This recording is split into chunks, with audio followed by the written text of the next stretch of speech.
ya pues yo me estaba que solamente te la niega la danza, te la entiende. Por eso hablemos y hablamos que a danza, al cambio que sí, el santo patrón, santo Dios,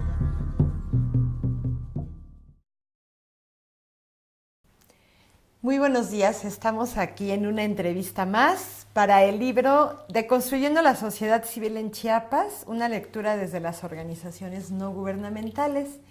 Y en esta ocasión vamos a hacer una entrevista a Elsa. Y muy buenos días, Elsa, muchas gracias por haber aceptado. Ella es Elsa Esquivel y es socia fundadora de Ambio, que ahora nos va a platicar qué es Ambio, a qué se dedica, ¿verdad?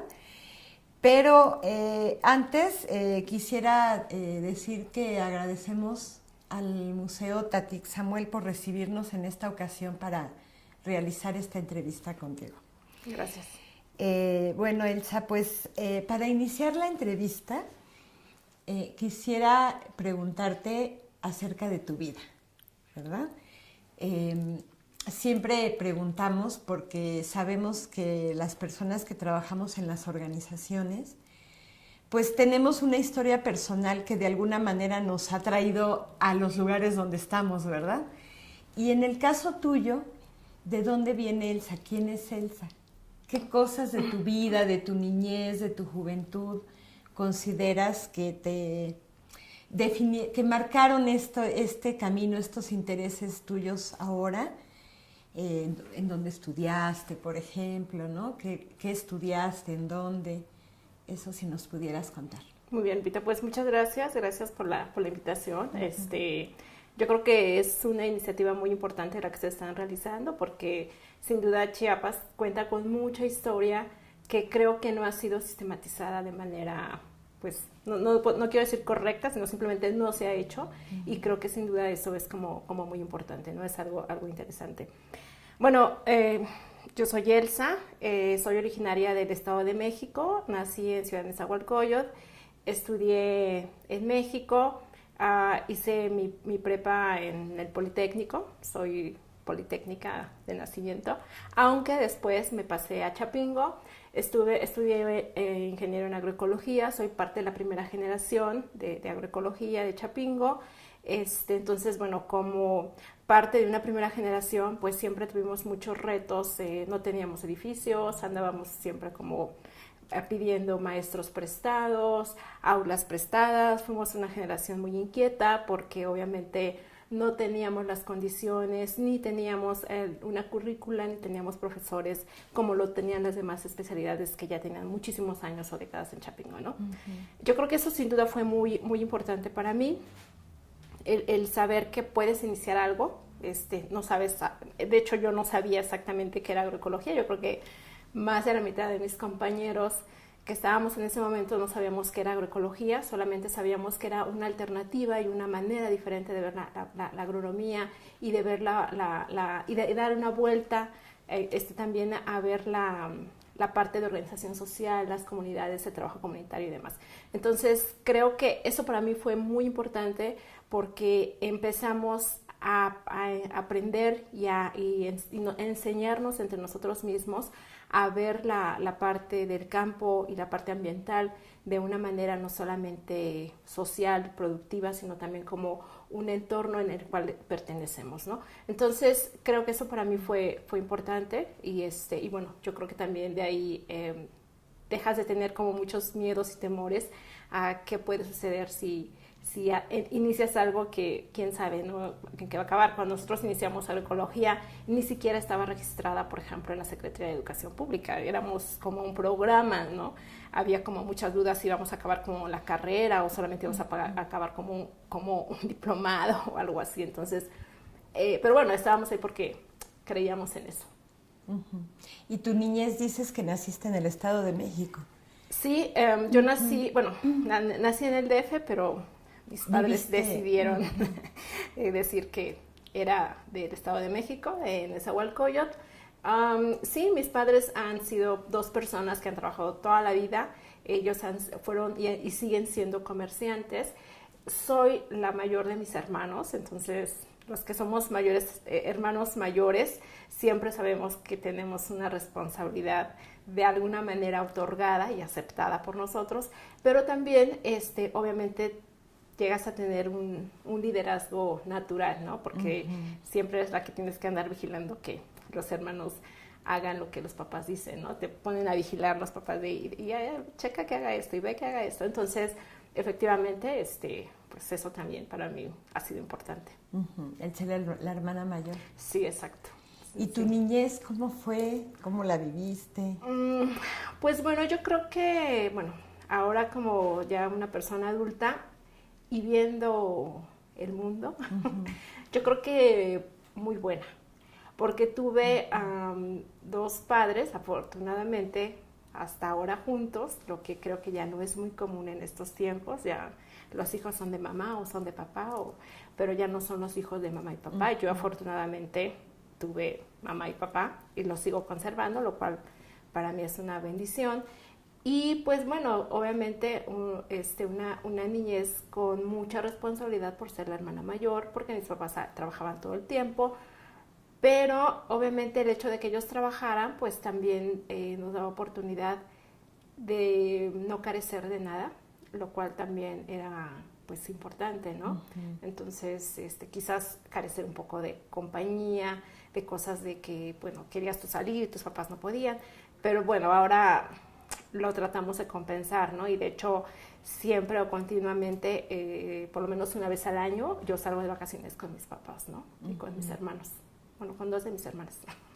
Entonces, en tu niñez, lo que te marca, digamos, en tu vida es esta cuestión de ser hermana mayor. Sí, ¿no? sin duda. Esta cuestión de un liderazgo ahí que se va construyendo desde entonces. Sí.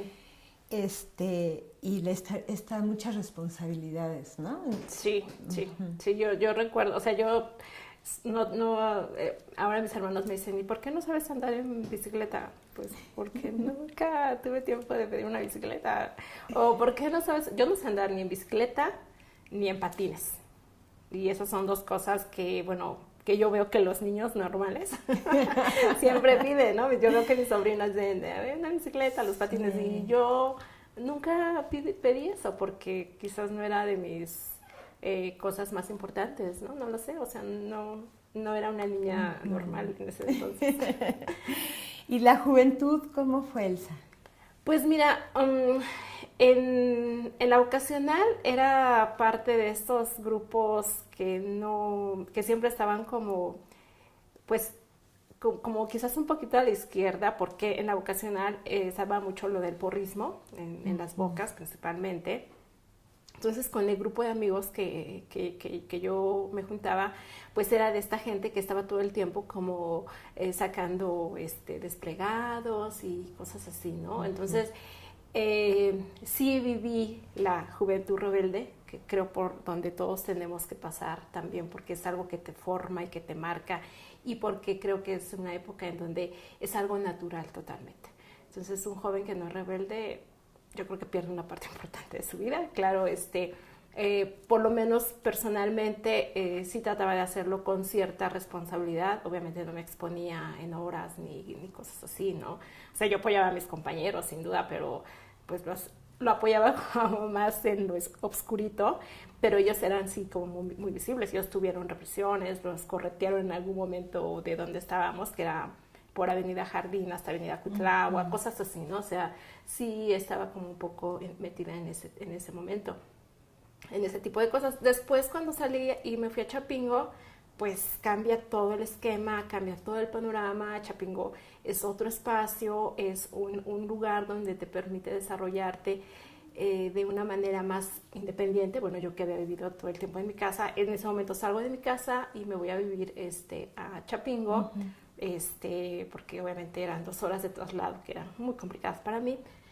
Y pues bueno, me voy a Chapingo, y entonces ahí tomas una conciencia de que la responsabilidad es tuya, de tu vida, de lo que tú hagas. Antes a lo mejor le podías decir a tus papás, no sé, en la vocacional, que bueno, que ya no llegas porque ya es noche, ¿no? A tu casa, y te quedabas en la fiesta ahí hasta las altas horas, pero ya estando en Chapingo te dices, oye, no, pues aquí yo le puedo decir lo que yo quiera, pero al final es mi responsabilidad si quiero estar bien, ¿no? Entonces, agarras, bueno, yo personalmente tomé una responsabilidad sobre mí, para mí, y pues otro espacio, viniendo de una vocacional, de un ambiente mucho más citadino, me paso a un ambiente en donde vas a encontrar chicos que salieron de su casa desde los 13, 14 años, que son de diferentes partes de la República Mexicana. Entonces es como bien diferente, ¿no? Otra estructura mental, otra forma de pensar. Entonces, sí, adaptarse ahora a eso también, ¿no? Y además de esto de la responsabilidad de ti misma, ¿no? Sobre tu vida, ¿qué otros aprendizajes, digamos, te deja esta etapa en Chapingo? Pues mira, yo creo que, bueno, a lo mejor me voy a regresar solo un paso. Cuando yo decidí que iba a estudiar, yo no sabía que iba a estudiar. O sea, yo solamente sabía que iba a estudiar y solo decidí como a los 8 años o 9 años, ¿no? Recuerdo que dije, yo voy a estudiar. ¿Qué? No sé, pero yo voy a estudiar algo. Entonces, cuando llegó el momento de decidir qué, yo estaba en el área de ciencias biológicas en el Poli y mis opciones eran medicina, diferentes especialidades de químicos o químicos bacteriológicos o químicos no sé qué, y biólogos como... El Poli tiene como 4 opciones de biólogos, ¿no? Si eres biólogo como de laboratorio, o eres biólogo de campo, o eres biólogo... O sea, te da muchas opciones. Y yo tenía claro que no quería estudiar, ¿no? Y medicina era de las cosas que yo no quería estudiar. Pero biología no me acababa como de convencer, ¿no? No estaba como tan... Bueno, y que me disculpen los biólogos, ¿verdad? Porque sin duda es algo bonito, pero a mí no me acababa como de convencer. Y para esto, yo estaba en el área de agrobiología, en la vocacional, y nos mandan a hacer un trabajo a Chapingo, y ahí es donde yo conozco Chapingo. Entonces, en el momento en que yo conozco Chapingo, veo a la escuela, que además es preciosa, o sea, es muy bonita la universidad, y empiezas a conocer un poco más de, bueno, qué es la universidad y demás. Ahí es cuando yo digo, bueno, esto sí me llama más, esto sí me interesa más, ¿no? Entonces, creo que lo que yo estaba buscando sí era como este trabajo con el medio ambiente o con la naturaleza, pero no en un aspecto de, bueno, este es el arbolito y esta es la plantita, sino me faltaba justo lo que Chapingo me daba la oportunidad, que era como el interactuar con la gente, ¿no? O sea, la parte social para mí. Hay una materia que llevamos en agroecología que fue el primer semestre, que se llamaba antropología social y campesinado, por ejemplo. Bueno, así se llamaba, creo. Y esa materia para mí fue como muy importante, porque justo lo que hacía era como resaltar y rescatar todo este trabajo que las comunidades hacían desde su entorno. Recuerdo que nos puso, por ejemplo, a leer los 2 tomos de lo de Chamula, de todo lo que ya había con respecto a toda la historia de Chamula, la parte productiva, social y demás. Entonces, esto era justo lo que yo estaba buscando, ¿no? Y entonces para mí, la parte profesional, pues, estaba ahí. No tenía como que buscar más, ¿no? Y entré como convencida, cuando yo entré a Chapingo, entré convencida de que eso era lo que yo quería. ¿Y cómo llegas a Chiapas? Bueno, a Chiapas llego porque otra vez, regresando al punto de que éramos una carrera sin maestros y pidiendo maestros prestados y demás, y sin departamento y cosas así, alguien de la gente que llevaba la dirección de agroecología del programa conoce a Luis García, antes CIES, ahora Ecosur, y Luis García nos llega a dar una materia que se llamaba como algo así como interacción de especies, yo no recuerdo muy bien, pero bueno, recuerdo que él hacía como modelos de especies vegetales, y analizaba cuáles eran como las interacciones que había, ¿no? Que es básicamente como cuestiones de policultivos y cosas así. Entonces Luis García nos da la materia por un mes, nos concentramos solo con él porque él no podía estar en México o estar viajando, ni mucho menos. Entonces, él dice, sí, yo les voy a dar la materia, pero accedo a darles materia, pero tienen que estar solo conmigo. Entonces estuvimos solo con él creo que como 3 semanas, 2 semanas, no recuerdo muy bien. Y bueno, y Luis abre la oportunidad y dice, bueno, el que se quiera ir a Chiapas a hacer el servicio social o hacer la tesis, pues bueno, ahí está la oportunidad, ¿no? Entonces, con mis amigos con los que yo estaba en Chapingo, pues decidimos venirnos a hacer inicialmente el servicio social. Entonces, el servicio social nosotros lo iniciamos antes de que concluyéramos la carrera. Veníamos solo en estancias de vacaciones. Y de hecho el movimiento del 94, nosotros venimos en diciembre del 93, el movimiento del 94 nos agarró, pues no aquí, afortunadamente o desafortunadamente no lo sé, porque quizás hubiéramos podido contar muchas cosas que no podemos hacerlo, pero nos agarró en Tuxtla, porque habíamos bajado, como era fin de año, uno de mis amigos tenía familia en Tuxtla y dijo, bueno, pues vámonos para allá para que no estemos solos. Y entonces bajamos a Tuxtla el 31 como a las 3, 4 de la tarde y al otro día en la mañana pues ya no podíamos regresar a San Cristóbal, ¿no? Pero sí, por eso llegamos a Chiapas, varios chapingueros, porque Luis García fue y nos dio como esa oportunidad y nosotros tomamos la oportunidad para venir a hacer el servicio social en el CIES. Ajá. ¿Y qué hacías tú en tu servicio social? Pues lo que hacíamos, teníamos dos tipos de trabajo. Uno era como hacer trabajo de campo, íbamos a las comunidades. En ese momento el CIES trabajaba fuerte en San Juan Chamula, en algunos parajes que estaban dentro del municipio. Íbamos para allá, hacíamos mediciones, teníamos algunas parcelas y hacíamos trabajo también acá en Ecosur, en el área que tiene de campo. Tenía unas bases experimentales y levantábamos como ese tipo de información, tanto de campo como de acá. O sea, pues prácticamente ayudábamos al levantamiento de información de las investigaciones que estaban realizando. ¿Investigaciones de qué eran? Pues esto sobre pues mediciones de policultivos y cosas así, ¿no? O sea, lo que él hacía mucho era como ver cuál era la influencia de una especie con otra especie, ¿no? Cuando estaba a cierta distancia o cuando estaba a otra distancia. A veces él metía hasta 5 o 6 especies en un sistema, ¿no? Entonces era un poco lo que desarrollábamos con él. ¿Y qué te hizo quedarte o te fuiste y luego volviste? ¿Qué te hace regresar a vivir aquí? Bueno, yo terminé el servicio social, iniciamos la tesis con él, estuvimos todavía 1 año y medio trabajando con él. También, ya estando aquí en San Cristóbal, tuvimos acercamiento con la sede de Chapingo, que está aquí en San Cristóbal, con la Desarrollo Rural. Pues conocimos a más gente, por ejemplo, con el que trabajamos mucho fue con Conrado Márquez, estuvimos trabajando con él. Y terminando tesis y demás, pues yo decido regresarme a México porque mi intención era irme a trabajar a Oaxaca. Mi familia es originaria de Oaxaca y pues bueno, yo tenía muchas ganas de regresar o de estar o de irme a trabajar a Oaxaca, ¿no? Pero nunca se pudo, o sea, hice muchos intentos y no logré nada. Y pues bueno, aquí el haber estado en Ecosur, haber estado en el CIES en ese momento y en Chapingo, de alguna manera te deja ya como algún antecedente con la gente de, bueno, hace esto, trabajo con fulano de tal, sabe hacer esto, etcétera.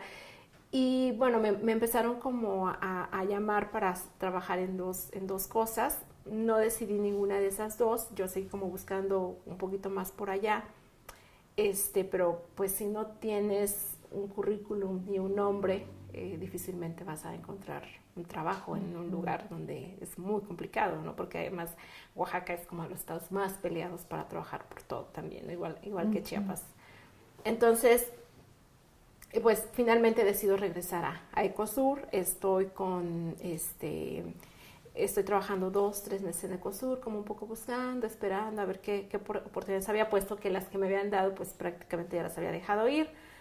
Y pues en eso sale la oportunidad de trabajar en el proyecto Escolelté. Escolelté es un proyecto que nació en 1997 por varios actores, entre ellos una unión de uniones que ahora pues bueno, no sé si existe o si solamente es membrete, pero que es la paja Yacactic.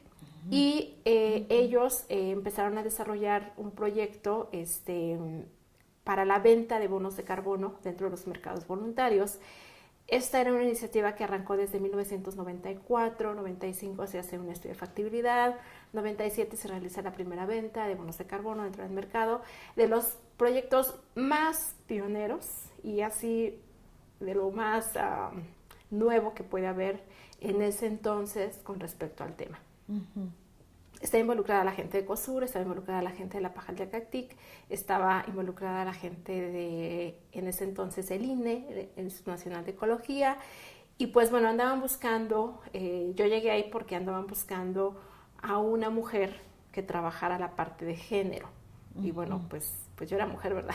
Pero no había trabajado la parte de género, pero había trabajado leguminosas, que era lo que había trabajado en mi tesis de licenciatura, y eso ellos querían empezar a trabajar acciones de el café, mucuna, en algunas comunidades de Chilón, con mujeres principalmente. Entonces dije, bueno, pues vamos a ver, ¿no? Y ellos realmente lo que estaban esperando era a un forestal, pero el forestal, yo llegué en septiembre, y pues bueno, dije, pues este es mi currículum y pues bueno, esto es lo que sé hacer. Y dije, bueno, estamos buscando un forestal también, porque de hecho sobre los dos tenemos prioridad, porque solamente podían contratar a uno. Dijo, tenemos prioridad sobre el forestal, pero ya la convocatoria tenía como más de un mes, algo así, y no había llegado nadie. Y dijo, bueno, llegaste tú, bueno, pues te vamos a tomar a ti, ¿verdad? A ver qué pasa. Y y así me quedé. En ese momento el proyecto tenía como unos quizás 7, 8 meses de haberse creado y estando ya en proceso. Y en abril de 1998 se decide que el proyecto tiene que salir de la paja Yacactic porque al ser parte el proyecto de una organización, lo que veíamos era que limitaba la posibilidad de que pudieran incluirse en el proyecto otras comunidades u otras organizaciones, ¿no? Como que la organización decía, bueno, este es mi proyecto, entonces no vamos a permitir que entren otras comunidades que no sean de la organización, etcétera. Pero pues digo, sí, efectivamente la organización había sido como importante, pero realmente todo el trabajo había sido de investigadores, de los institutos. La Universidad de Edimburgo también había puesto investigadores. Entonces era un proyecto que no era de una organización, sino que era como de un grupo de gente realmente. Entonces se decide que se va a salir de la Pajal, pero en el momento en que nos salimos de la Pajal decimos, bueno, entonces ahora hay que darle una figura o algo a esto, porque el proyecto no puede andar solo, ¿verdad? Y entonces se crea AMBIO. Entonces AMBIO se crea en julio de 1998 con el objetivo primordial de darle asistencia técnica y administrativa al proyecto de carbono, que era Escolelte, que es un proyecto que, bueno, este año ya cumple, si AMBIO cumple 18 años este año, bueno, Escolelte cumple 19 años este año, ¿no? Entonces, ¿cómo se funda AMBIO? Bueno, pues se funda con la gente que estamos trabajando dentro del proyecto ya, y con algunos investigadores de COSUR principalmente, ¿no? Los que habían estado más cercanos al desarrollo y en la implementación del proyecto. Así es como se funda AMBIO. Y así es como yo llego a AMBIO, y así es como mi vida está como de AMBIO para acá. No he tenido otra experiencia de trabajo, desde que estoy ahí solo ha sido AMBIO, ¿no? Entonces, no puedo decir, bueno, vengo de acá y de allá, no, es solamente AMBIO. Y antes de que nos cuentes más de AMBIO y de lo que hacen, Elsa, te quisiera preguntar, para ti el 94, ¿qué significó en ese momento de tu vida? ¿Cómo lo viviste? ¿Cómo te lo explicabas? ¿Qué te dejó esa etapa? Pues mira, nosotros estábamos, bueno, yo recuerdo, para empezar, yo recuerdo que antes, yo creo que por lo menos antes de entrar a Chapingo, Chiapas era como, pues sí, ahí está, ¿no? O sea, yo creo que para todos los que vivíamos en el centro del país, Chiapas era algo que allí sabíamos que estaba, pero que desconocíamos totalmente. Entonces, como que venir a Chiapas para mí era como, bueno, pues vamos a conocer, vamos a ver. Entonces, realmente estábamos muy alejados de todo lo que estaba pasando. Claro que tú podías observar, pues, cómo se trataba la gente aquí mismo en la ciudad, cómo los trataban. O sea, a mí me tocó ver, por ejemplo, simplemente los microbuseros, ¿no? Cómo les hablaban a los señores, a las señoras. O sea, sí era como de enojarse y molestarse. O sea, porque dices, bueno, pero, o sea, como que, bueno, personalmente, para mí no era bueno, normal, que se le diera ese trato a los indígenas. Y tú lo veías en todos lados, donde tú te pararas, ¿no? En la tienda, donde sea, o sea, así era. Entonces, pero bueno, más allá de eso, nosotros, o yo personalmente, pues no veía nada. Nosotros nos fuimos, estábamos a punto de quedarnos en San Cristóbal porque era como, bueno, ¿qué hacemos? ¿Nos vamos a Tuxtla o nos quedamos acá, no? Y decíamos, bueno, pues nos quedamos aquí. Y decimos, sí, pero ¿qué vamos a hacer? No, mejor vamos a Tuxtla. Entonces decidimos irnos a Tuxtla de las 12 del día a las 3 de la tarde, o sea, del 31. Fue muy impactante para nosotros saber al otro día que ya no podíamos subir. Cuando nos dijeron, es que las noticias dicen, no, yo no lo podía creer.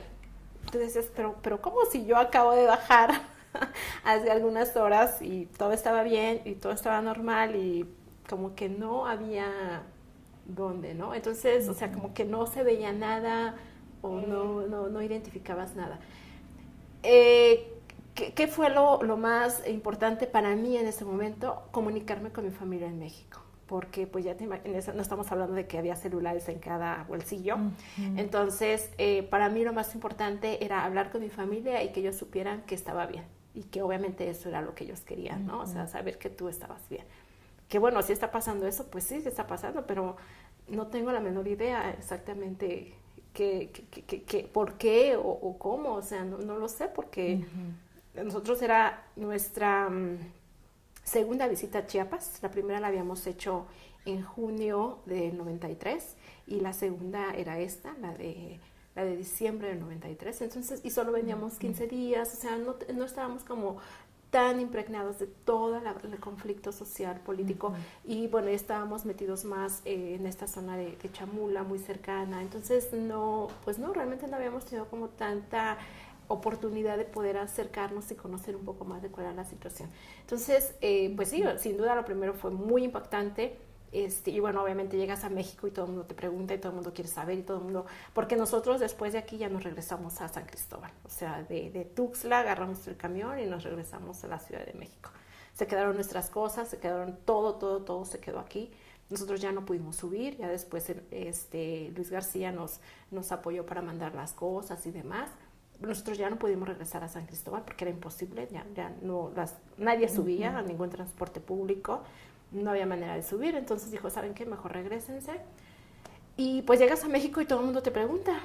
Y dices, pues es que no lo sé, o sea, yo bajé un día antes y todo estaba bien, ¿no? Al tiempo, digo, bueno, yo ahora, pues digo, ya viviendo aquí, conociendo más, sabiendo y demás, pues claro, te das cuenta que sin duda era algo que era dolorosamente necesario, ¿no?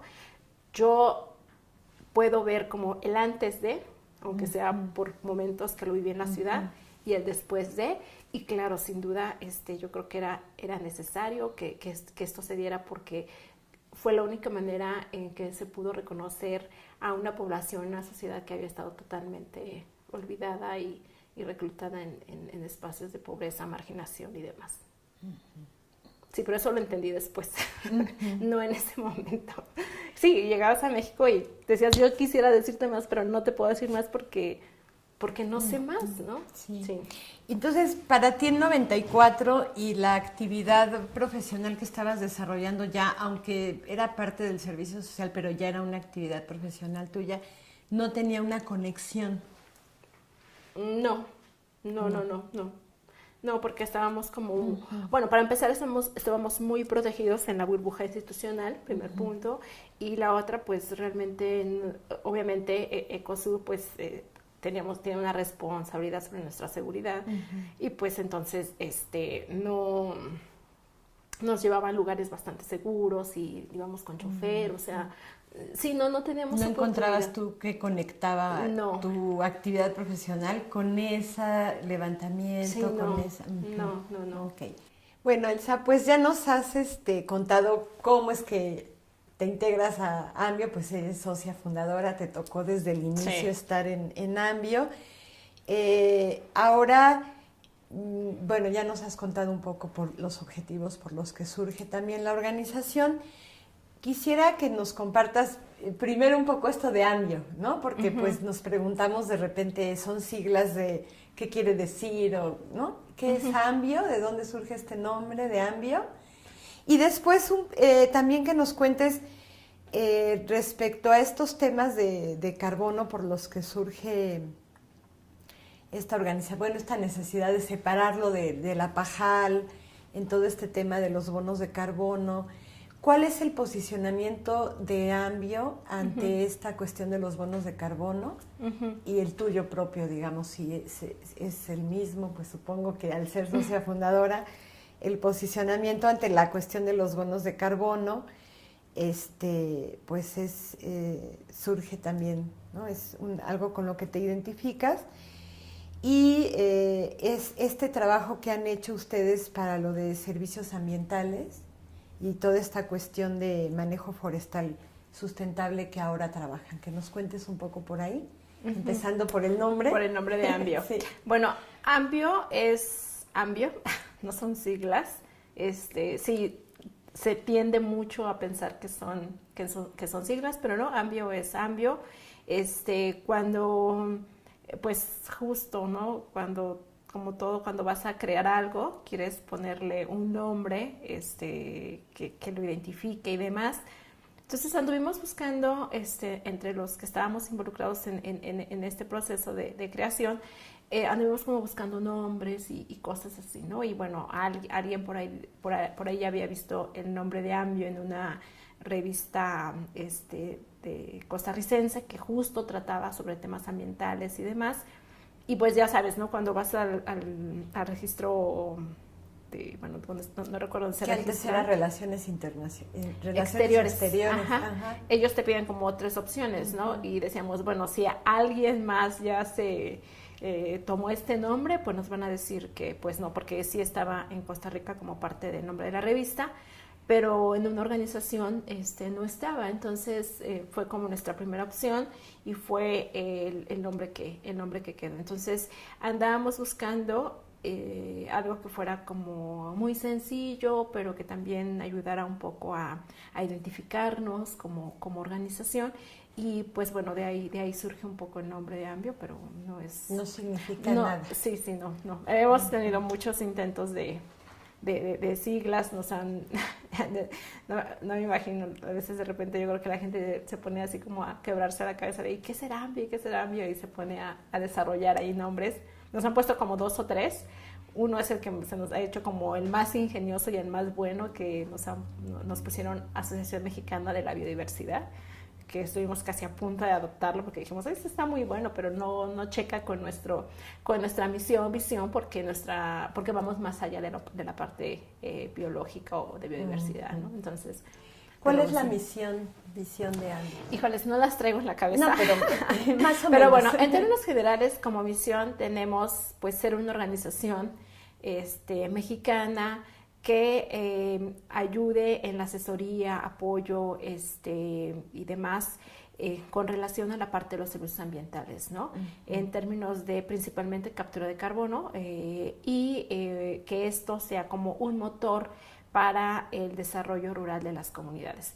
El trabajo de Ambio básicamente se encuentra en comunidades. Podemos hacer algún tipo de investigación, colaboramos mucho con la gente ahora de Ecosur, antes sí es, ahora Ecosur, porque han sido desde que nació el proyecto nuestros socios naturales. y bueno, parte de ellos son socios de Ambio. Entonces tenemos mucha colaboración de investigación con varios de ellos y también con no socios de Ambio, pero que están en Ecosur. Entonces hacemos trabajo de colaboración de investigación y demás, asesoramos de repente, hacemos pequeñas consultorías, cosas así relacionadas con el tema, pero nuestro trabajo más fuerte está dentro de las comunidades. Actualmente Ambio, con el proyecto Escolelte y otros proyectos, estamos como, yo creo que en un poquito más de 120 comunidades trabajando dentro del estado de Chiapas, ¿no? ¿En qué municipios están trabajando?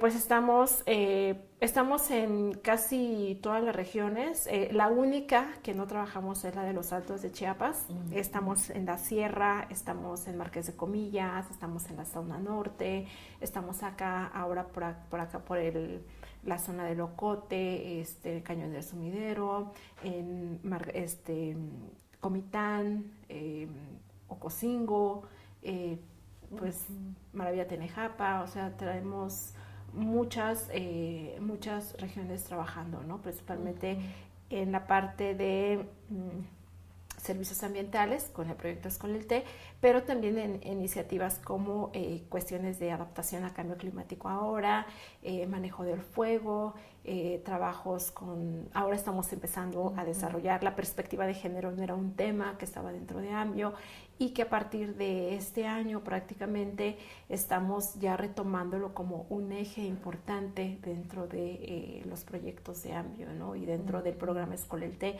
porque ha sido un programa que se ha dirigido más a la parte masculina y que poco había observado a la parte femenina, pero que ahora uno de los objetivos es justo que empecemos primero a revisar qué tanto sin querer hemos hecho con la parte de perspectiva de género y cuál entonces debería de ser la visión o el camino que tendríamos que trabajar para poder involucrar más a la parte de género en general dentro del proyecto.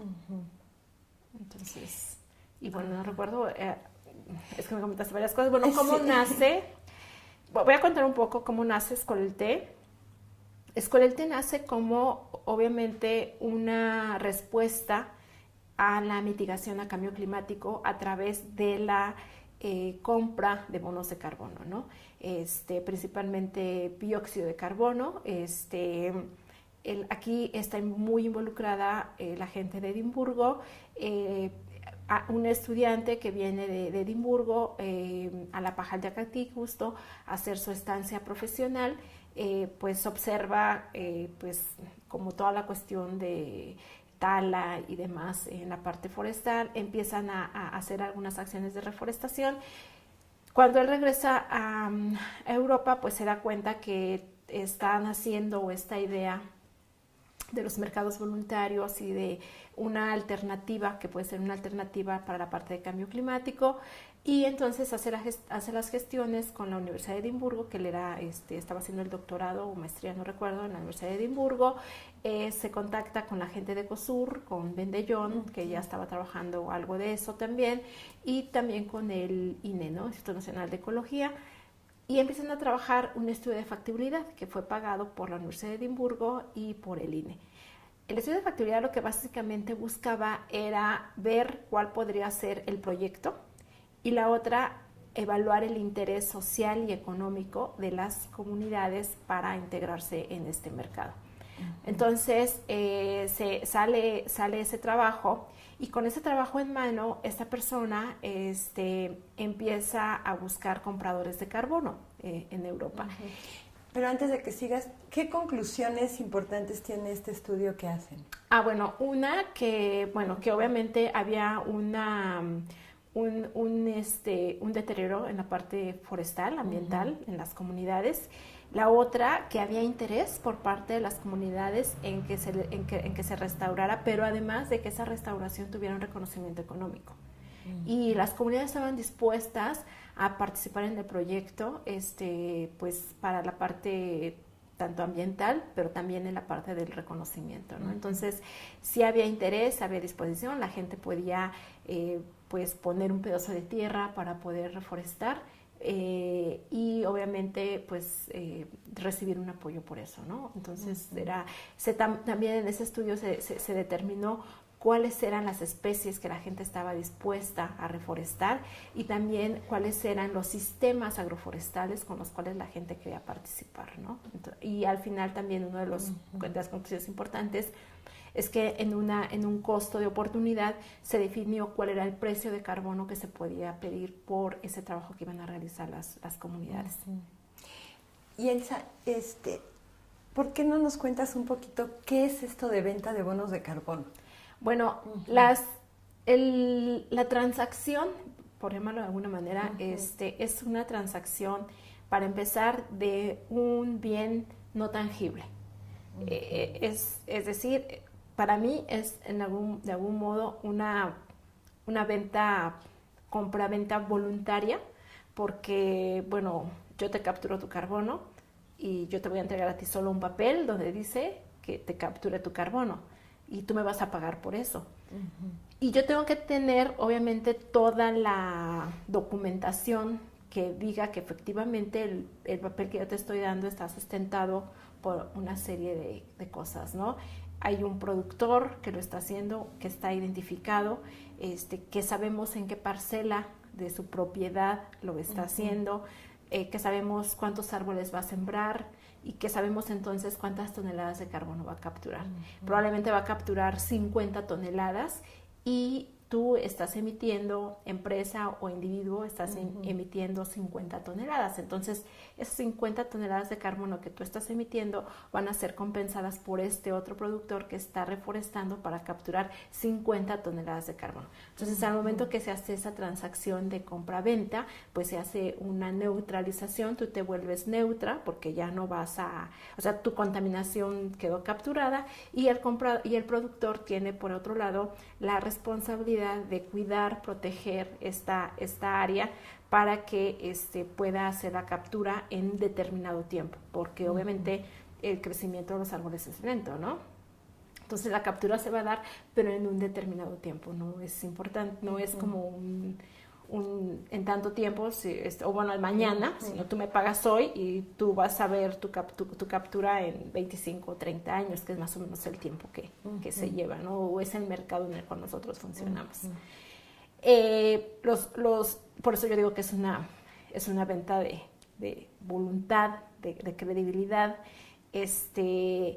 y pues tú te llevas un papel que si tú al rato ya no quisieras ser neutra y quieres revenderlo, pues lo puedes revender. Yo ahí ya no voy a intervenir porque esa es ya tu decisión, ¿no? Claro que, bueno, hay procedimientos, etcétera, etcétera, ¿no? Pero ya la única que gana ahí eres tú, yo ya no gano nada. ¿Cuál sería la ganancia para el productor? Bueno, que para empezar, nosotros solo te vendemos un papel. No te vendemos ni la madera, ni la tierra, nada. Solo la captura del carbono. Solo el servicio ambiental, ¿no? Es el servicio ambiental que hace el productor o que hace el árbol por hacer tu captura de carbono. Entonces, la ventaja o la ganancia que tiene el productor es que él puede hacer con los árboles, bueno, en principio lo que él quiera, aunque hay un compromiso de que mínimo tiene que mantener X número de árboles para poder compensar o para poder decir que efectivamente hizo la captura de carbono. Pero los árboles, él si al rato los quiere cortar cuando ya estén en edad para venderlos, para hacer un mueble, él lo puede hacer. O sea, no hay una restricción con respecto a eso. Si él dentro de los árboles dice que tiene espacio para meter abejas, por ejemplo, él lo puede hacer. O quiere sacar leña, él lo puede hacer. O sea, no hay una... O sea, lo importante es que los árboles estén. Aunque la leña es una extracción, muchas de estas cosas ya están consideradas en las estimaciones de la captura de carbono. O sea, todo esto se hace con ecuaciones sarométricas, o sea, hay trabajo atrás que ayuda un poco a definir cuál es la cantidad de carbono que un sistema va a capturar y cuál es la cantidad de carbono que obviamente se va a poner en el mercado. Hay un buffer que también protege estas amenazas o estos riesgos en caso de una plaga, en caso de un incendio, en caso de un cambio de suelo o en caso de una política pública. Hay un buffer que está protegiendo también a este productor y a ti como comprador, ¿no? Entonces no hay más allá de una transacción de voluntades y de papeles y por eso vuelvo al punto inicial de que estamos vendiendo un producto intangible. No es como, bueno, me compras la vaca y te la llevas y jamás la vuelvo a ver, sino me compras el servicio, pero yo me quedo con los árboles y puedo yo hacer lo que pues yo convenga más a mis intereses, siempre y cuando solo respete el acuerdo inicial que tengo contigo. Y tú me decías antes que trabajan como en 120 comunidades aproximadamente. Más o menos, y todas ellas están dando este servicio. Sí, sí, casi todas. Ahora tenemos quizás como unas 20 que están como iniciando un poco, pero casi todas están en diferentes procesos, en diferentes momentos, porque obviamente, bueno, yo las veo como vagones de trenes, entonces están las que iniciaron desde el 97, que tienen procesos e intereses y objetivos diferentes, a las que están iniciando, que llevan 1 o 2 años. Entonces, con cada una de ellas tenemos procesos diferentes y demás, ¿no? Obviamente, con estas ahora, en este momento, con estas más viejas, nuestros retos empiezan a ser como estar tratando de que la gente no quiera sacar la madera porque son ya plantaciones de casi 20 años, entonces la gente sí ya está empezando a ver madera, la gente ya está empezando a tener propuestas, entonces ahí necesitamos como ver qué hacer, estamos viendo la manera de dar opciones para que la gente no se vaya por las alternativas más fáciles, sino que podamos tener un beneficio de esto. ¿Qué estamos... Bueno, más que las comunidades, que estamos tratando de incentivar con las comunidades también? Es que, por ejemplo, si tú vas a comunidades de Oaxaca, Durango, Chihuahua, tú no tienes que decir a la gente que la madera es su negocio y no tienes que llegar a pedirles que por favor siembren árboles, porque eso es algo que desde que son niños ellos lo ven. Entonces son comunidades que ya tienen en su gen, o sea, saben que van a tirar y que tienen que volver a sembrar y reforestar. En el caso de Chiapas hay muchas comunidades, nos hemos enfrentado con muchas comunidades en donde ya son señores grandes que nunca han hecho aprovechamiento, no han visto un beneficio por cortar un árbol. ¿Por qué? Porque hubo antes empresas madereras, porque estuvo alguien haciendo una extracción ilegal, entonces las comunidades realmente no se han visto beneficiadas y todavía cuesta un poco hacer o desarrollar una cultura forestal, ¿no? Y cuando hablo de la cultura forestal es desde hacer el aprovechamiento, el manejo, toda la parte de la extracción de la madera. Hay ejidos que tienen oportunidad de poder sacar madera ellos mismos y hacer todo el movimiento, y sin embargo prefieren que venga una empresa y que ellos saquen el permiso y que solamente ellos sean mano de obra y que, o sea, todavía hay ejidos de estos. Hay algunos, por lo menos creo que ahora en Chiapas hay un par de ejidos que ya está empezando a desarrollar una cultura forestal desde las comunidades, ¿no? Pero es algo todavía que está en proceso, y bueno, digo, Oaxaca es como de los ejemplos más fuertes con respecto a la parte del manejo forestal comunitario, donde las comunidades son las que se hacen cargo de de toda la extracción y, por ejemplo, hay comunidades que ya están hasta vendiendo muebles en Puebla o en la Ciudad de México, ¿no? O sea, que llevan todos los procesos hasta de mercado y comercialización, cosa que no es en Chiapas por la historia que tiene dentro de las comunidades, ¿no? Y que los últimos que han hecho aprovechamiento de la parte forestal han sido justo los ejidos, sino han sido otros. Entonces no hay una visión clara o un interés con respecto a la importancia que puede tener el bosque y la madera y los beneficios que se pueden obtener de ella. Mira, yo conozco muy poco del tema, pero conozco la experiencia del ejido Novec en Campeche. Y pues ahí es muy evidente que se ha generado todo un proceso organizativo muy importante, muy ya consolidado. Sí. Los beneficios para el ejido son muchísimos beneficios en cuanto a los servicios que necesita la población, ¿no? Han logrado un nivel de independencia respecto a programas gubernamentales muy importante, son muy independientes ya no sé si aquí en Chiapas ustedes tengan alguna experiencia que este tipo de manejo forestal le haya generado a la población estas ventajas, estos beneficios. ¿Qué nos puedes decir respecto a esto? ¿Qué ventajas tiene para la gente en Chiapas? O tú qué has visto que ha generado para la gente. Mira, aprovechamientos todavía no tenemos, porque justo estamos apenas como entrando en esa fase. Lo que sí tenemos es un trabajo ya de más de 10 años, casi 15 años, en algunos ejidos de Marqués de Comillas. Ellos no reforestan, pero ellos son ejidos que tienen masas forestales importantes. Entonces, dentro del mercado de carbono se reconoce tanto el carbono que tú vas a capturar al momento que reforestas, como el carbono que ya está acumulado dentro de los bosques o las selvas. Porque si tú llegas a perder una selva o un bosque por tala ilegal, o por incendios forestales, o por una plaga, o por la falta de manejo, por lo que sea, a la hora que esto se queme y se empiece a degradar en el suelo, lo que va a empezar a hacer es, va a emitir más dióxido de carbono. Entonces, a la hora de emitir dióxido de carbono, lo que estás ocasionando es que estás favoreciendo otra vez al cambio climático, porque estás aumentando el gas dentro de la atmósfera.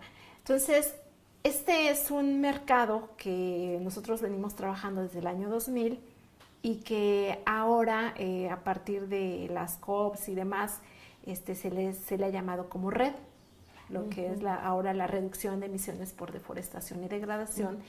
Es básicamente el mismo principio. Tú pones en el mercado los bonos de carbono que están amenazados por algún cambio de uso de suelo. Entonces, ese trabajo en Marqués de Comillas lo venimos desarrollando desde el año 2000 y con esto hemos ayudado a que los ejidos, tenemos 3 ejidos trabajando allá, empiecen a desarrollar acciones dentro del mismo ejido o que el dinero derivado de la venta de los bonos ayude al desarrollo interno. ¿Qué hemos hecho? Capacitado, esto también junto con el Fondo Mexicano para la Conservación de la Naturaleza, hemos hecho, por ejemplo, apoyado y capacitado brigadas comunitarias, técnicos comunitarios, se ha hecho mejoramiento de casa ejidal, por ejemplo, del área de salud. Ellos no tienen agua potable, pero tienen un espacio donde van y toman agua, por ejemplo, entonces ahí también hicieron algunas mejoras. Entonces, y es un ejido, por lo menos el ejido de la Corona, que es como el ejido que prácticamente podemos decir que hemos trabajado ya por muchos años y que mucho de eso se ha reflejado ahí, del trabajo que hemos tenido con ellos, es que ellos son bastante autosuficientes ya, ¿no? Son tan autosuficientes que los hemos dejado ya mucho en cuestión de visitas, seguimiento y demás. Ellos son un ejido que se les descompone el camino y van a la presidencia municipal y le dicen, bueno, es que queremos que nos preste la máquina para arreglar el camino. Y el presidente municipal pues dice, bueno, sí, se las presto, pero no tengo gasolina. Nosotros se la ponemos. O sea, nosotros lo que queremos es que... Entonces, para mí eso es como... Así deberían de ser las comunidades, ¿no? Las que no esperen que todo les llegue, sino las que digan, bueno, sí, ayúdame, ¿no? No tengo la máquina, pero tú la tienes, pero yo pongo la gasolina, ¿no? No es de que, y ponme la gasolina y ponme al chofer, porque todo eso finalmente, entre más pidas, pues menos te van a dar, ¿no? Pero entre más puedas negociar, tengas posibilidades de negociar, es como mejor se pueden lograr las cosas. Es un ejido que si llega a SECAM o Zagarpa y le dice te doy tantas cabezas de ganado, le pueden decir no, yo no necesito tantas cabezas de ganado porque con el área que tengo ya, porque tiene un ordenamiento territorial, con el área que yo ya tengo, yo ya no puedo meter más cabezas de ganado. Pero si tú me dieras 2 sementales, entonces sí me ayudas, porque yo lo que quiero es mejorar. Entonces, es un ejido que ha podido lograr eso. Y a mí me parece que eso deberían de ser las comunidades, ¿no? O sea, comunidades autogestoras y que tuvieran como mucha claridad de qué tienen y a dónde quieren ir. Entonces, ese para nosotros como AMBIO es como de los ejemplos más fuertes que tenemos de el trabajo que tienes como organización, de lo importante que son los desarrollos de los procesos, o sea, no de los proyectos, de los procesos, o sea, la suma de proyectos te da procesos, pero tienes que tener claridad en los procesos, de la posibilidad de que las comunidades pueden ser bastante autosuficientes siempre y cuando les des capacidades y vayas también construyendo con ellos sus necesidades, y que obviamente todo se cuece muy lentamente. O sea, llevamos casi 15 años con ellos. O sea, no son comunidades que tenemos de 2 años, 3 años, sino llevamos ya mucho, mucho tiempo con ellos, ¿no? Entonces, esas son como las cosas que, pues sí, uno quisiera poder presumir en más de un ejido, ¿no? Pero que es muy difícil, depende de muchas cosas. Tú como organización puedes tener mucho interés, pero también depende mucho de quién sea el líder del ejido, de qué es lo que esté buscando el ejido, de quiénes son las autoridades que en su momento están. Nosotros hemos perdido 3 años porque el comisariado de repente pues no puede hacer nada o no quiere hacer nada o no se quiere mover, entonces pues tienes que esperar a que el comisariado salga y llegue otro que realmente con el que puedas trabajar, y es un poquito complicado, pero bueno, sabemos que ese es el trabajo.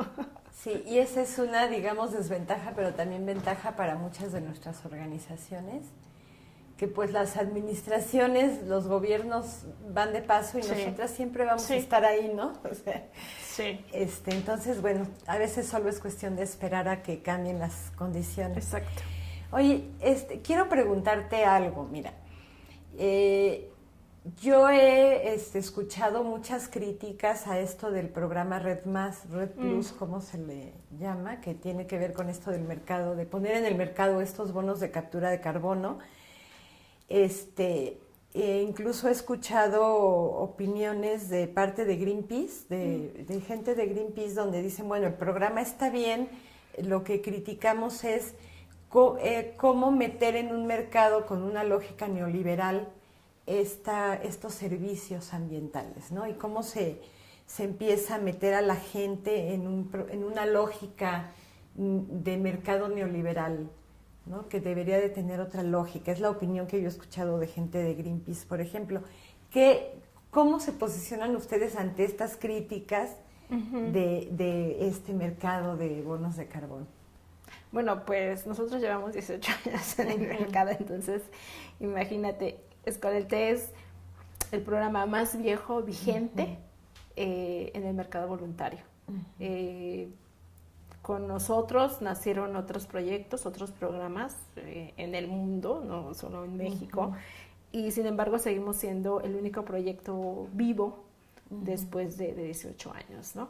Entonces, obviamente esto pues no es nuevo para nosotros, y bueno, como te comenté hace rato, para nosotros Red no es algo como tan nuevo, puesto que es algo que hemos venido desarrollando en algunos ejidos de Marqués de Comillas principalmente, y que efectivamente, mira, bueno, puede haber muchas críticas y algunas, claro, pueden tener mucha razón y estar muy, muy bien sustentadas.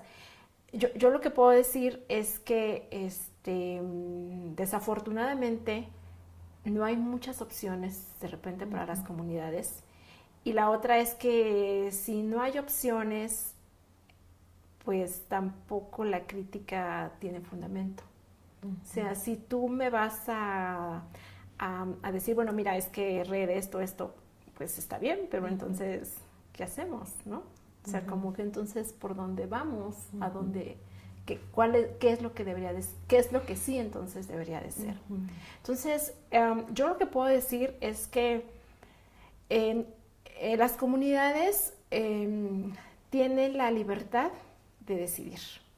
Por lo menos desde donde nosotros estamos, que no es un programa de red, porque la diferencia de un programa de red y el programa de nosotros es que el programa nosotros lo manejamos como AMBIO y con nuestros socios y con las comunidades.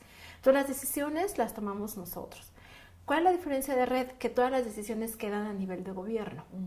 Entonces ahí es cuando sí efectivamente se puede llegar a perder algún tipo de autonomía o cosas así, aunque para esto se han desarrollado las salvaguardas de Cancún, que son las 7 salvaguardas que la Convención Marco reconoce y las que todos los países que estén interesados en entrar a una estrategia red tienen que dar cumplimiento. Entonces, todos los países red tienen que desarrollar un sistema de información de salvaguardas. En el caso de México está desarrollando un sistema nacional de salvaguardas, que es mucho más de un sistema de información, porque el sistema de información solamente es como, bueno, reportar información y hasta ahí, con la convención, hasta ahí es tu responsabilidad. Y el sistema nacional pues va mucho más que solamente reportar. Pero parece que esa es otra de las cuestiones que se le critica a lo de Red Más, por ejemplo, porque eso es posible si se lleva a cabo en todo el país, ¿no? No es posible, pues aquí en Chiapas, Sabines, ya sabemos que todo lo... Y dice que estaba llevando a cabo ya el programa de Red Más en la Lacandona, ¿no? Pero... eso es algo que se le criticaba también al mismo gobierno estatal, sí, que no se puede hablar de que ya se está llevando a cabo en México porque mientras no se instale este sistema en todo el territorio, ¿no? Sí. Pues no es posible participar en esta iniciativa mundial. Y esas son como de las grandes debilidades que tiene el país, justo, ¿no? Que efectivamente la convención te pide estrategias nacionales, porque otra vez vuelvo como a la comparación. Nosotros hacer un proyecto, al único que le tenemos que reportar es a nuestro comprador de carbono y a nuestro estándar, porque estamos bajo un estándar que es el estándar Plan Vivo. Dentro del mercado voluntario hay estándares. Entonces nosotros tenemos es como si estuvieras en el mercado orgánico y dices, bueno, pues yo tengo, no sé, café orgánico, y alguien te va a decir, bueno, pero ¿quién te certifica, no? Entonces eso es para nosotros. Nosotros tenemos un estándar con el cual nosotros trabajamos, y de hecho el estándar Plan Vivo nació aquí con este proyecto. Entonces es un estándar que pues ya tiene ahora como 20 países, muchos africanos, pocos latinos, algunos asiáticos, ¿no? Pero la mayoría africanos. Y nosotros solo reportamos al estándar. Pero en el caso de red le tienen que reportar a la Convención Marco. Entonces ahí no va a reportar ni AMBIO ni, no sé, las organizaciones pequeñas. Si nosotros tenemos que reportar a un gobierno que a su vez va a juntar el reporte de todas las organizaciones o de todas las dependencias de gobierno y lo va a subir a un espacio más. Y eso es lo que no sucede en México. Eso es lo que todavía no se define cómo va a suceder. Ni siquiera se define cómo. No, todavía no. Son como o sea, tenemos una estrategia nacional red que ya está construida, que ya está consultada, porque ha habido mucha crítica con respecto a cómo se consultó la estrategia nacional red, pero que se supone que a partir del próximo año estará implementada. ¿Cómo? A través de las áreas de acción temprana, a través de lo que ahora se les denominó como las IRE, que son las iniciativas de reducción de emisiones, pero efectivamente hay todavía mucha incertidumbre de cómo esto cómo va a operar. Hay como mucha cuestión de intelectualidad y de escritura y demás, pero bueno, personalmente, yo cuando veo eso, yo digo, pues sí, está muy bien, opérenla y ahí me avisan cómo les va. porque de alguna manera nosotros tenemos una experiencia de campo, de base, que sabemos que pues las comunidades no tan fácilmente van a aceptar todo lo que tú digas. Hay cosas todavía muy importantes que faltan definir en red, como la parte de la distribución de beneficios. Ahora se dijo mucho desde el principio que red no fuera un programa, que fuera una estrategia, que fuera un mecanismo financiero. De hecho, red es un mecanismo financiero como tal. Y sin embargo se está tratando como un programa, y la parte de distribución de beneficios está todavía bastante gris con respecto a por dónde va a ir, quiénes van a ser los que tienen que dar los beneficios, cómo se van a distribuir los beneficios. No se ha pensado, me parece, qué pasa con los ejidos de periferia, los que no están dentro del programa, pero que van a estar colindando y que van a estar o viendo cómo se está beneficiando el de adentro y el de afuera, ¿no? Y que van a empezar a exigir. Hay muchos detalles que me parece que todavía no están definidos. Se ha venido trabajando muy fuerte, pero otra vez, ¿no? Vuelve a ser mucha cuestión de voluntades, ¿no? Personalmente he estado involucrada en todo el proceso de red desde que inició, básicamente, un poco por toda la experiencia que hemos tenido. Entonces, participé en el Consejo Nacional, en el Comité Nacional de Red, en el Consejo Consultivo Nacional. Fui presidenta del Consejo Consultivo Estatal de Red.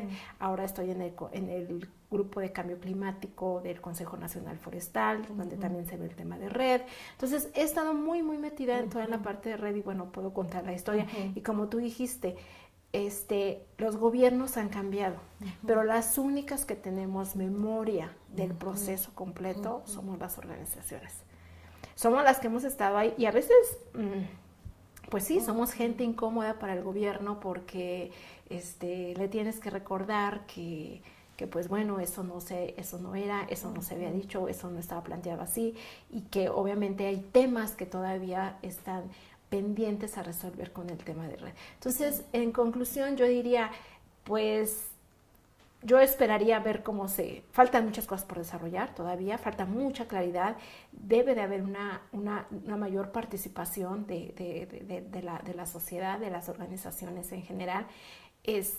Faltan cosas que todavía se tienen que definir, pero la otra es que hay muchos procesos fuera de red que también se desarrollan y que también son como exitosos, vamos a decir, más allá de los mercados de carbono, de los mercados en general ambientales. Y pues bueno, al final me parece que lo que las comunidades buscan son alternativas. Entonces, si tú llegas con una alternativa diferente a red, que pueda ser opcional, buena, viable, etcétera, pues la van a tomar. Entonces, yo creo que hay comunidades para red y hay comunidades para no red, y sino como para otro tipo de cosas, ¿no? Porque obviamente algo que es muy importante es que pues en esta parte de los mercados ambientales las comunidades estén totalmente de acuerdo, porque estamos hablando de su territorio y necesitamos tener forzosamente su consentimiento para el trabajo. Claro. Y sí, con lo que nos cuentas, hay beneficios también para la gente que voluntariamente decide entrar en prestar este tipo de servicios, como la captura de carbono. Pero yo lo que también veo es estas estrategias como red o las que son independientes a red, están muy dirigidas a que las comunidades o la gente en sus territorios capture carbono, pero ¿qué se está haciendo para que quienes emiten carbono reduzcan la emisión de Pues mira, hay algo... de todos los contaminantes? Hay una discusión internacional que no ha llegado a México. Yo la vi hace como 2 años en Edimburgo, en Europa, un poco.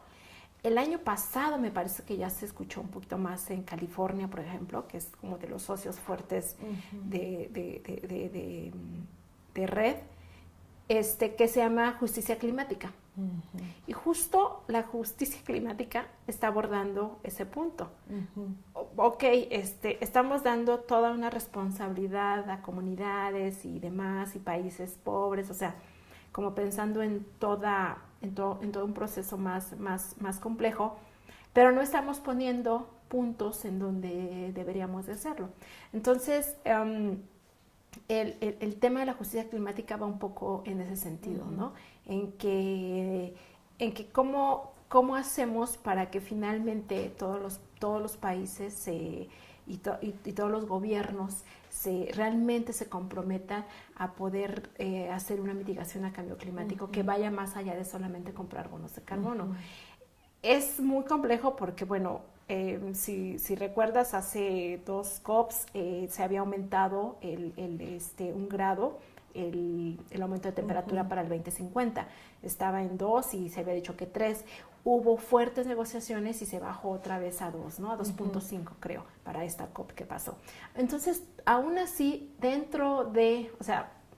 si dentro de la convención en donde se supone que todos los países que están comprometidos con el tema buscan cómo no cumplir con sus propias reglas, bueno, entonces, ¿qué pasa en los países donde pues finalmente cada quien llega y tiene su pequeño reino, ¿no? Y, por ejemplo, en México, hasta el año antepasado, lo que hay es una obligación para que todas las empresas mexicanas o las empresas ubicadas en México hagan un reporte de sus emisiones, pero hasta ahí queda. Solamente las empresas tienen que decir cuánto están emitiendo de gases de efecto invernadero en general, pero solamente como una cuestión de reporte. Más allá no hay una obligación para que exista una mitigación. Creo que en ese sentido los únicos que podríamos hacer algún tipo de presión para que las cosas cambiaran, pues seríamos como los mismos consumidores, ¿no? Por ejemplo, en Estados Unidos de repente sí hay algún tipo de presión donde sí dicen que quieren, que por ejemplo hay Walmarts que mitigan sus huellas porque es una presión social la que tienen. Entonces, mientras eso tampoco no exista, no solamente, lo que voy a decir es que no es una responsabilidad sobre los gobiernos, ¿no? Es una responsabilidad social. Entonces, mientras nosotros como sociedad tampoco seamos conscientes del problema, pues no vamos a hacer o a orillar a que tampoco se hagan cambios importantes. Y mira, como para ir concluyendo ya esta parte del trabajo de AMBIO, me gustaría que nos contaras, bueno, AMBIO se ubican, supongo, dentro de este movimiento ambientalista, ¿no? Es en el que se adscriben. Y nos has hablado ya un poco de sus estrategias, con quiénes se han aliado, en qué espacios participan. ¿Qué retos ubicas tú para este movimiento ambientalista respecto a estas problemáticas que están trabajando ustedes, principalmente lo del cambio climático? ¿Cuáles son los principales desafíos, retos que ubicas? ¿Y cómo te imaginas AMBIO que va a estar haciendo dentro de unos 15, 20 años? Pues mira, yo de los retos en general que veo para el trabajo ambiental y para el trabajo con las comunidades es que tenemos desafortunadamente muchas comunidades que están que han caído totalmente en un sistema de apatía. Entonces es muy complicado de repente como llegar a movilizarlas en el sentido de qué quieren, qué buscan, qué esperan. Es muy complicado porque están muy acostumbradas a los pollos que se van a morir dentro de una semana, o a la estufa que la van a usar solo para la foto y jamás la vuelven a poner, a programas que bueno, llevan al doctor allá y si faltan les quitan el dinero. O sea, no hay realmente, creo que incentivos para que las comunidades se muevan, ¿no? O sea, que hagan algo por ellas y para ellas, ¿no? Entonces, eso es muy complicado porque realmente, por lo menos hablo de mi experiencia, no digo que todas sean así, pero eso es un problema muy fuerte porque no sabes exactamente cuál es el futuro, ¿no? de esas comunidades. Hemos estado, en las últimas comunidades que hemos estado trabajando, por ejemplo, que están muy pegadas a las zonas urbanas, hay una desconexión total de jóvenes y de los mismos ejidatarios ya con respecto al manejo de territorio. O sea, ¿por qué? Porque es mucho más fácil que salgan a trabajar a las ciudades, que se ganen un jornal, que trabajen de albañiles, de amas de casa, de ayudantes, de lo que sea en tiendas, lo que sea. Pero eso es muchísimo más fácil que poder hacerlo. Entonces, están totalmente desapegadas. Pero no solamente eso, hay un gran fraccionamiento también de territorio ya. O sea, ejidos que colindan con zonas urbanas importantes como Tuxtla Gutiérrez, por ejemplo, son áreas que ya están totalmente fraccionadas, donde ya el ejido ya vendió y ya ves hay un fraccionamiento. Entonces estamos perdiendo no solamente una cuestión ambiental, sino una cuestión social y una cuestión cultural, ¿no? Entonces, obviamente, si tenemos jóvenes totalmente desapegados, es porque también tenemos adultos que también están trabajando y favoreciendo eso. Entonces, para mí es un reto, no solamente en la cuestión de los mercados o ambiental, sino en general para la cuestión del desarrollo a nivel comunitario, ¿no? La otra es que también, pues, los gobiernos van y vienen, entonces de repente siempre tenemos más de lo mismo, no tenemos cambios importantes, seguimos viendo que solamente están como buscando llegar y saltar al siguiente puesto, no hay un compromiso, hay gente que no sabes por qué está ahí, sí, claro, sabes que alguien le pagó su entrada, pero no sabes, hablas con ellos y no sabes si están entendiendo lo que estás diciendo o mientras tú hablas ellos están pensando en otra cosa. Entonces, no hay un compromiso desde la parte política tampoco. Mucha ignorancia, ¿no? En la clase política. Pero además de ignorancia, pues no hay interés, ¿no? O sea, un total desinterés a la problemática y a las realidades. Entonces, me parece que ahí es algo importante. Y bueno, algo que sin duda ha venido también en este último año, por lo menos, a perjudicar bastante es toda la parte de que todos los programas que de alguna manera ayudan a que vayas amortiguando un poco algunas presiones con la gente, pues también se hayan reducido, ¿no?